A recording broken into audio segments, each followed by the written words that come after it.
Halo everyone, hari ini kita akan lanjutkan materi pembelajaran desain grafis untuk pemula kita, dan di video kali ini kita akan belajar yang namanya layout dan komposisi. Jadi jutaan orang nggak menyadari bahwa layout dan komposisi ini peranannya sangat penting sekali dalam desain grafis. Layout dan komposisi juga sering digunakan tanpa mereka sadari. Penggunaan layout dan komposisi yang tepat akan menghasilkan keharmonisan dalam desain kalian. Maka dari itu, sebelum kita masuk ke materinya, jadi buat kalian yang baru bergabung di channel ini, saya ucapkan selamat datang. Kalian sedang ada di seri pembelajaran desain grafis untuk pemula. Jadi buat kalian yang pengen belajar desain grafis dari nol, di channel ini aku udah siapkan playlist belajar desain grafis untuk pemula. Jadi kalian tinggal kunjungi aja playlistnya, atau kalian lihat aja di link yang ada di deskripsi video ini. Oke, jadi sederhananya gini, layout dan komposisi dalam dunia desain grafis itu berkaitan dengan penataan elemen-elemen visual untuk mencapai tujuan komunikasi tertentu. Jadi pokoknya intinya membuat desain kalian itu lebih harmonis antara penggunaan latar belakang, warna, terus font style yang digunakan, sehingga ujung-ujungnya membuat desain kalian lebih bagus dan lebih harmonis.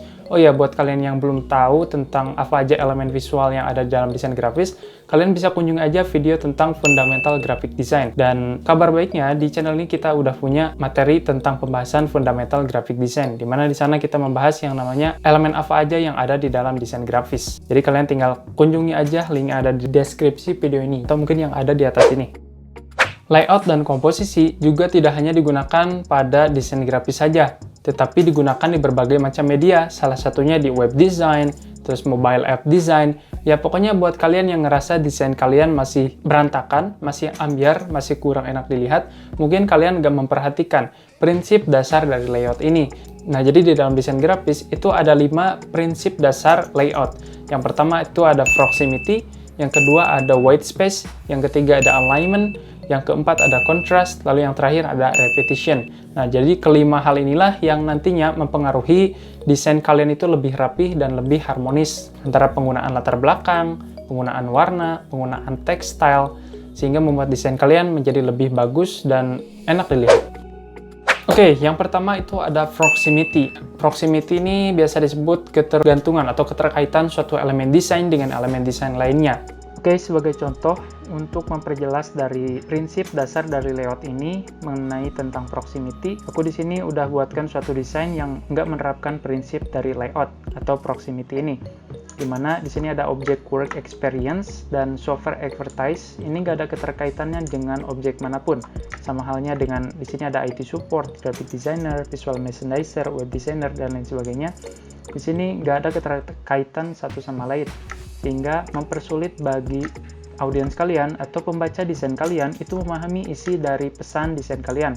Supaya audiens kalian atau pembaca desain kalian ini lebih gampang dalam memahami desain kalian, maka terapkanlah prinsip dasar dari layout ini, yaitu proximity. Caranya cukup gampang. Proximity ini adalah keterkaitan antara objek yang satu dengan objek yang lainnya. Cara termudahnya itu dengan cara mendekatkan objek yang ingin dikaitkan. Contohnya di sini ada work experience yang akan aku kaitkan dengan IT support. Jadi caranya ini tinggal didekatkan saja antara satu objek dengan objek lainnya. Di sini aku coba dekatkan dulu. Nah, jika kalian lihat di sini, desain kalian akan menjadi lebih mudah dibaca. Dan arti dari pesan ini, work experience atau pengalaman pekerjaan dari seorang graphic designer ini, yang pertama ada IT support, yang kedua ada graphic designer, yang ketiga ada visual merchandiser, dan lain sebagainya. Beda halnya dengan desain yang nggak menerapkan prinsip dari layout, proximity ini, desainnya akan sulit untuk dibaca dan dipahami apa isi dari desain tersebut. Sebagai contoh, seperti penggunaan numbering, menempatkan angka 1 dengan teks yang akan menandakan bahwa ini adalah poin pertama. Ini akan mempermudah bagi pembacanya untuk memahami poin-poin desain kalian. Beda halnya jika kalian tidak menggunakan proximity ini, desain kalian itu akan lebih sulit untuk dipahami. Lalu yang kedua itu ada white space, di mana white space inilah yang bisa disebut sebagai ruang bernapas dalam desain kalian. Jadi seandainya desain kalian terasa lebih sumpek, maka white space inilah solusinya. Sebagai contoh, aku menggunakan desain yang tadi. Jadi white space itu dibagi ke dalam 2 dimensi, di mana ada negative space dan positive space. Jika kalian lihat di sini, bagian yang enggak terkena elemen visual yang lainnya ini dinamakan dengan negative space. Sedangkan elemen-elemen yang terisi dengan elemen visual yang lain ini dinamakan dengan positive space. Kalian harus mempertimbangkan antara positive space dan negative space ini. Berilah ruang pada bagian-bagian yang seharusnya diberikan ruang. Sehingga di dalam desain grafis ini dinamakan dengan ruang bernafas bagi elemen visual. Beda halnya jika kalian tidak menggunakan white space ini, desain kalian akan terasa lebih sumpek dan kurang enak dilihat. Lalu yang ketiga ada alignment. Jadi alignment ini adalah suatu prinsip dari layout yang akan sering sekali dipakai dalam membuat desain. Alignment ini adalah proses mensimetriskan kedua objek atau sumbu poros sehingga sentris. Alignment ini juga sangat berpengaruh terhadap kerapihan desain kalian. Sebagai contoh lagi, di sini aku menggunakan desain yang tadi. Jadi jika kalian lihat di sini, ada beberapa elemen yang kurang rapi, seperti ada IT support sama graphic designer, itu porosnya nggak sama. Jadi fungsi dari alignment ini adalah proses mensimetriskan dari poros-poros ini, sehingga membuatnya terlihat lebih rapi. Jadi caranya tinggal kalian klik di tab align, lalu pilih to key object. Pilih objeknya IT support, karena ini akan menjadi patokan dari sumbu porosnya. Lalu tinggal pilih rata kiri atau horizontal align left. Nah, ini menu-menu dari align object ini cukup lumayan banyak, jadi nanti kita akan pelajari satu persatu. Nah, ini proses mensimetriskan poros dari sumbu dari Y, sedangkan untuk poros dari sumbu X-nya sama. Tinggal kalian pilih objek yang akan disimetriskan, lalu masuk ke tab align, pilih align to key object, lalu pilih objek yang menjadi kunci dari poros objek tersebut. Masuk ke tab align, lalu pilih vertical line bottom untuk rata bawah dan pilih vertical line to top untuk rata atas. Lalu yang keempat itu ada kontras. Kontras ini merupakan salah satu prinsip dari layout yang cukup menarik perhatian. Nah, biasanya kontras ini digunakan untuk penekanan, menonjolkan sesuatu hal yang penting di dalam suatu desain kalian, atau membuat suatu hierarki visual. Nah, sebagai contoh, kalian bisa lihat di foto ini.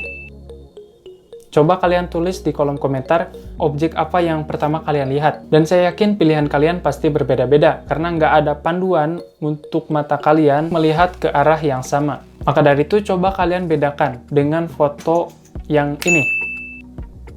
Ya, pasti mata kalian akan langsung tertuju ke Bapak Jokowi, karena Bapak Jokowi ini diberikan suatu penekanan dengan diberikannya lingkaran berwarna merah, sehingga mata kalian akan langsung tertuju di mata tersebut. Coba kalian silakan tulis aja di kolom komentar jika kalian nggak setuju. Nah, itulah yang dinamakan dengan hierarki visual. Lalu yang terakhir itu ada repetition, di mana repetition ini atau pengulangan ini selain membuat desain kalian lebih estetik, konsistensi juga membuat desain kalian mudah diingat. Jadi sebagai contohnya saya menggunakan Alfamart. Jadi Alfamart ini dia menggunakan warna biru, merah, dan kuning. Mereka menerapkan warna ini di store mereka dan di leaflet mereka atau di media-media promo mereka. Ini alasannya supaya brand mereka mudah diingat. Nah, itulah kelima prinsip dasar dari layout yang membuat desain kalian itu lebih harmonis dan juga lebih bagus. Lalu, hal apa saja yang membantu seorang desainer grafis untuk membuat layout dan komposisi ini? Nah, salah satunya itu ada yang pertama, grid system. Lalu yang kedua ada the golden selection, atau yang biasa disebut itu golden ratio. Lalu yang terakhir itu ada the symmetrical grid, walaupun sebenarnya masih banyak sekali tools pembantu bagi seorang desain grafis untuk membuat layout dan komposisi ini. Jadi yang pertama itu ada grid system, di mana grid system ini untuk menjaga konsistensi, membantu membuat rancangan yang komunikatif dan estetik. Lalu yang kedua ada the golden selection atau golden ratio. Ini biasanya dikenal dengan istilah deret Fibonacci, digunakan untuk menyusun keseimbangan dalam desain. Biasanya digunakan untuk membuat logo. Lalu yang terakhir itu ada the symmetrical grid, di mana the symmetrical grid ini membantu elemen desain kalian itu lebih simetris, sehingga hasilnya seperti halnya cermin, di mana satu sisi dengan sisi lainnya itu sama. Nah, pokoknya tujuan utama dari layout ini adalah bagaimana cara seorang desain grafis untuk menata suatu elemen visual seperti gambar, teks, ataupun elemen visual lainnya menjadi lebih komunikatif dan juga lebih harmonis dengan suatu cara sehingga mempermudah seorang audiens atau pembacanya untuk menerima informasi yang disajikan. Ya, mungkin video penjelasan tentang layout dan komposisi ini sampai sini aja. Videonya nggak dibuat panjang-panjang supaya kalian lebih memahami dan mengerti tentang layout dan komposisi ini.